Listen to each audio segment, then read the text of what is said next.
એક બે છંદમાં માતાજીની સ્તુતિ પણ કરી દો.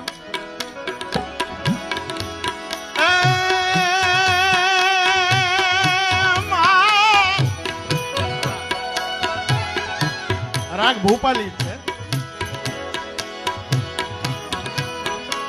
નવરાત નવેલી બનિયલ બેલી બાપ ભરેલી બબકેલી અનહટ પર ખેલી કમર કસેલી સહેલી સાદેલી બની ચંપક બેલી માન ભરેલી સોડ સદેલી શણગારી ચામુંડા ચંડી ધજા પ્રચંડી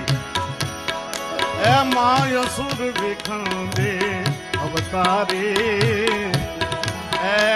માય સુર વિખંડી અવતારી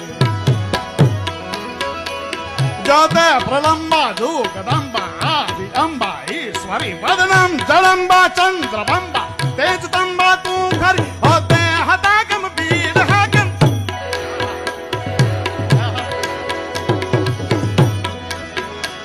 હોતે હતાગમ વીર હાગમ ભજે ડાકમ બામણી જગમાય પરજા દીઠ જાહર એ મારા સયાવડ રમણી માં